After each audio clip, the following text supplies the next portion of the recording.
Assalamualaikum warahmatullahi wabarakatuh. Kepada yang terhormat, Bapak Hendra Permadi STMM, selaku dosen pengampu mata kuliah Manajemen Operasional, dengan saya Mutiara Fajrina Kairunisa dengan nomor NIM 2892350065 dari Prodi Manajemen akan mempresentasikan tugas ujian akhir semester mata kuliah Manajemen Operasional.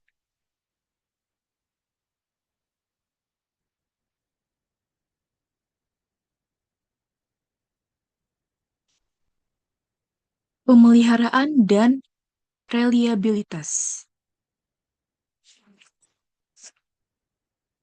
Menciptakan keunggulan dengan pemeliharaan.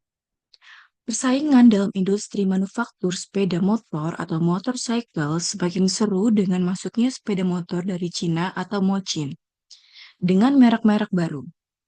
Di samping pengembangan produk dari Suzuki, Yamaha, Kawasaki Motor, Honda Motor merupakan pemimpin besar atau market leader di pasar sepeda motor di Indonesia. Kenyataan di lapangan, merek Honda masih tetap merajai pasar kelas sepeda motor bebek.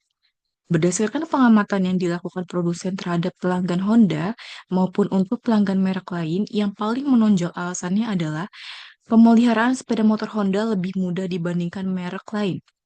Karena dengan mengikuti petunjuk sistem pemeliharaan juga didukung spare part dan komponen yang mudah diperoleh di setiap tempat. Juga didukung reliabilitas komponen yang tinggi dibandingkan komponen sepeda motor merek lain yang lebih sulit diperoleh dan reliabilitas kurang meyakinkan.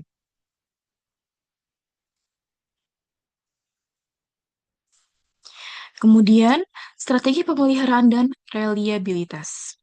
Sasaran dari pemeliharaan dan reliabilitas adalah menjaga agar kapasitas mesin dan peralatan tetap konsisten dengan sistem pengendalian biaya produksi, sehingga memungkinkan terpercayainya efisiensi, memungkinkan tercapainya efisiensi. Pemeliharaan atau maintenance itu sendiri ialah seluruh kegiatan yang ditunjukkan untuk menjaga sistem peralatan dan mesin agar senantiasa bisa melaksanakan pekerjaan yang dipesankan kepadanya. Adapun reliabilitas ialah kemungkinan pemanfaatan.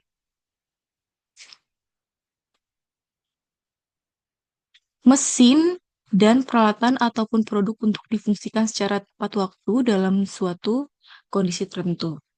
Strategi pemeliharaan dan reliabilitas sangat erat kaitannya dengan peran karyawan atau role of em- employee, serta prosedur pemeliharaan dan reliabilitas atau maintenance and reliability procedures.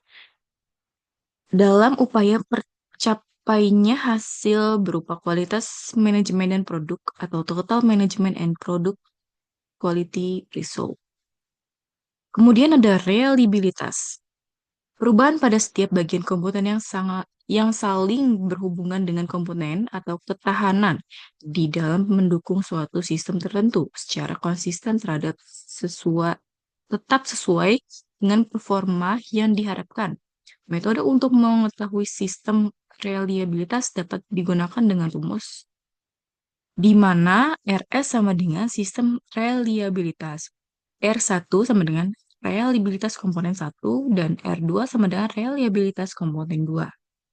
Sebagai contoh, alam raya sewing machine yang memproduksi komponen dari eh, mesin co- mesin dari besi cor seperti bodi dinamo atau motor, rangka mesin jahit, plat kopling, dan rumah pirodo sistem mobil, dan lain-lain. Pengocoran besi menggunakan 5 tungku bakar atau cupola dengan reliabilitas masing-masing 0,90, 0,92, 0,85, dan 0,99 dan 0,80 seperti diuraikan pada gambar 62 di bawah ini.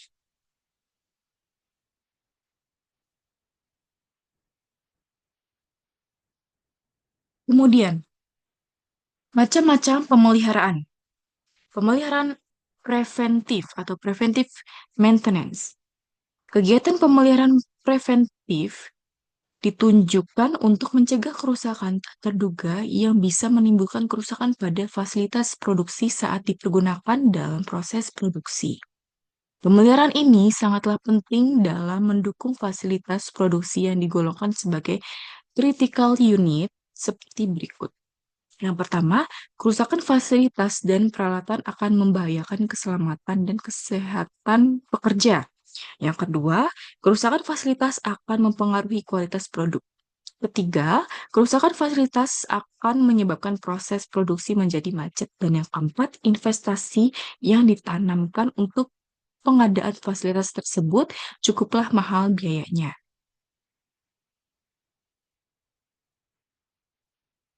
Dalam praktiknya, pemeliharaan preventif yang dijalankan oleh perusahaan bisa dibedakan menjadi dua jenis sebagai berikut. Yang pertama, routine maintenance, yakni pemeliharaan yang dilakukan secara rutin. Sebagai contoh, setiap hari mengadakan pelumasan, pengecekan oli, pengecekan dan pengisian bahan bakar, termasuk pemanasan mesin atau warming up. Dan yang kedua, periodic maintenance, yakni pemeliharaan yang akan dapat dilakukan dengan memakai lamanya jam kerja, mesin, atau fasilitas produksi lain sehingga perlu dibuat jadwal kerja. Misalnya setiap 100 jam kerja, kemudian 500 jam kerja, dan seterusnya, yang sifatnya diperiodik dan berkala. Kegiatan ini jauh lebih berat dari kegiatan pemeliharaan rutin. Sebagai contoh, pembongkaran mesin, penyetelan katup-katup masuk dan keluar, pengganti spare part, servis atau overhaul, besar maupun kecil.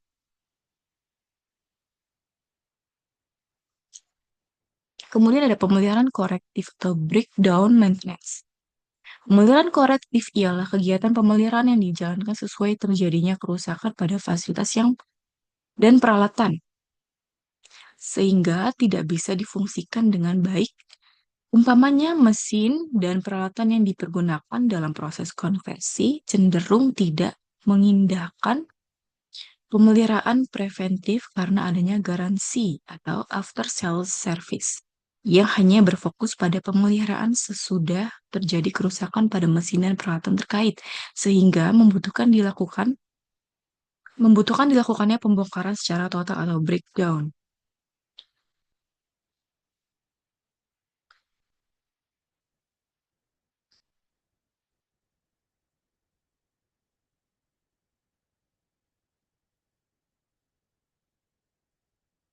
Kemudian, pemeliharaan produktivitas secara total berdasarkan teorinya. Total biaya pemeliharaan mencakup biaya pemeliharaan korektif yang berbanding terbalik dengan biaya pemeliharaan preventif.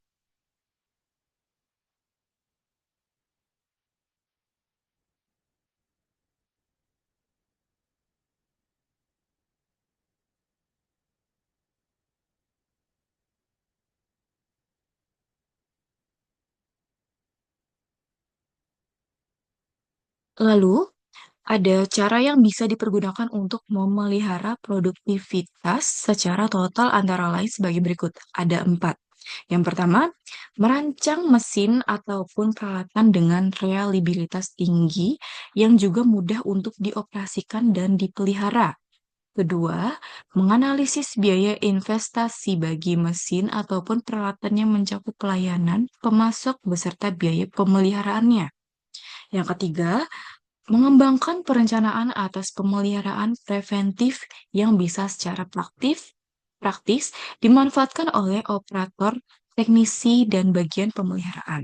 Dan yang keempat, melatih pekerja agar mampu mengoperasikan dan memelihara mesin dan atau peralatan.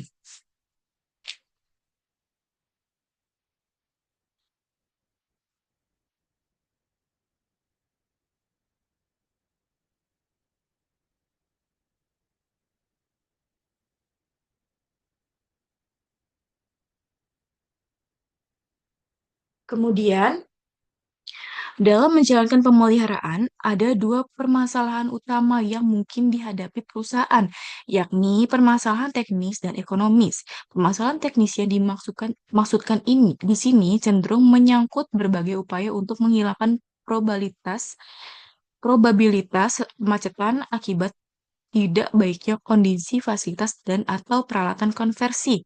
Dalam kondisi teknis itu sendiri perlu diperhatikan hal-hal berikut. Antara lain, tindakan yang perlu dilakukan untuk memelihara mesin atau peralatan yang ada dan memperbaiki mesin atau peralatan yang rusak. Kemudian ada alat ataupun komponen yang diperlukan ataupun diharuskan untuk tersedia agar tindakan pada bagian di atas bisa dilakukan.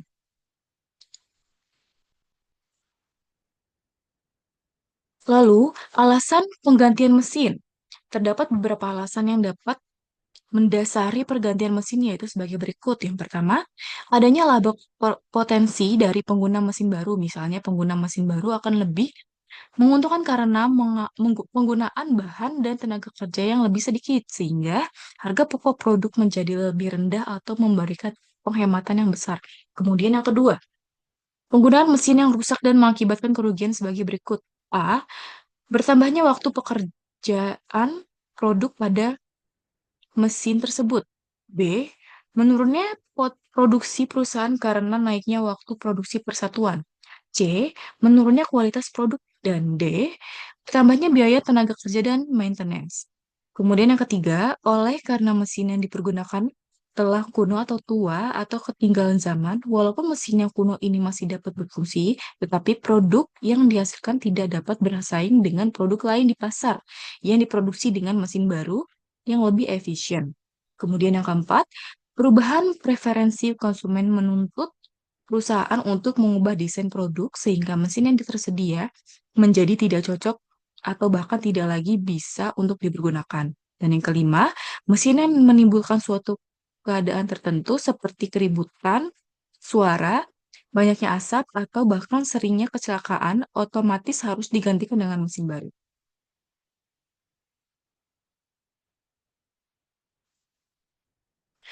Total Life Average Approach. Dalam metode ini, seluruh biaya tahunan akan dibandingkan, termasuk juga biaya perolehan mesin dan taksiran sesuai biaya pengoperasian mesin tersebut sepanjang hidupnya. Seluruh biaya tersebut dijumlahkan untuk kemudian dibagi dengan umur atau operating life dari mesin tersebut, sehingga diperoleh biaya total rata-rata yang harus dikeluarkan per tahunnya untuk memiliki dan mengoperasikan mesin tersebut. Dalam dalam memilih mesin, biaya total rata-rata per tahun dari setiap mesin yang dipertimbangkan perlu untuk saling dibandingkan. Mesin dengan biaya total rata-rata tahunan terendah akan dipilih dengan tetap mempertimbangkan faktor lain yang diperlukan sebagaimana yang diuraikan sebelumnya dalam pembahasan metode annual cost saving approach.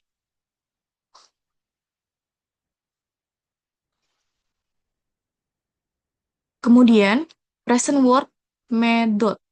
Dalam metode ini, seluruh biaya termasuk biaya perolehan atau investasi dan biaya operasi atau eksploitasi dari setiap mesin diestimasikan dengan nilai sekarang untuk kemudian saling dibandingkan. Intinya ialah metode ini berupaya menilai berbagai biaya yang terjadi sekarang dan yang akan terjadi di masa mendatang dengan nilai yang dikonversi ke nilai di masa sekarang. Penilaian tersebut dilakukan terhadap mesin lama dan baru untuk kemudian dibandingkan hasilnya.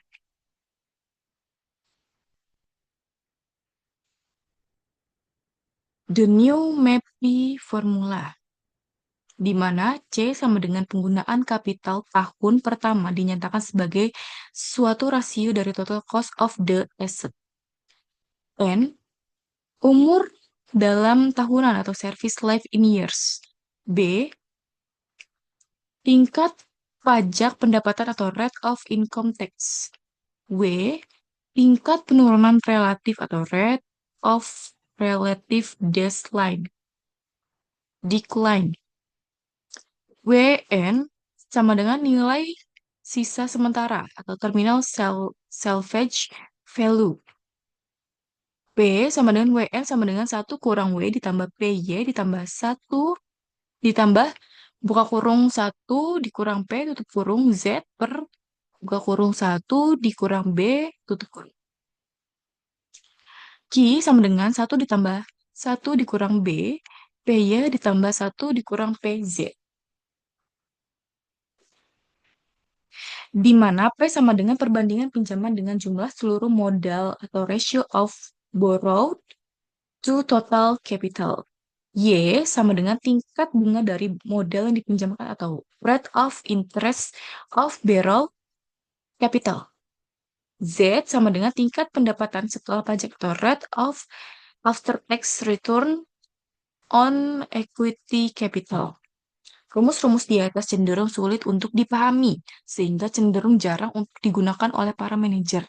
Padahal sesungguhnya MAPI merupakan sistem yang mudah jika mempergunakan grafik. Contoh, suatu perusahaan memasang mesin bor atau gurdi atau drilling and tapping machine yang baru dengan harga sebesar Rp27.673.000. Umur mesin tersebut ialah 12 tahun, sedangkan penghematan tahun berikutnya atau next year saving hanya sebesar Rp5.358.000. Setelah 12 tahun, nilai sisa atau salvage value dari mesin tersebut ialah 10% dari harga pembelian dan pemasangannya. Berdasarkan pengalaman perusahaan, diasumsikan bahwa mesin bersangkutan memiliki standar pattern of project earnings dengan heaving curve declining balance stage depreciation dan bukan like curve start line method. Perusahaan juga diasumsikan menggunakan cleaning balance depreciation method sehingga diperoleh charge percentage sebesar 44%. Baik, sekian presentasi dari saya. Kurang lebihnya saya mohon maaf jika ada kesalahan dalam perkataan dalam presentasi kali ini. Wassalamualaikum warahmatullahi wabarakatuh.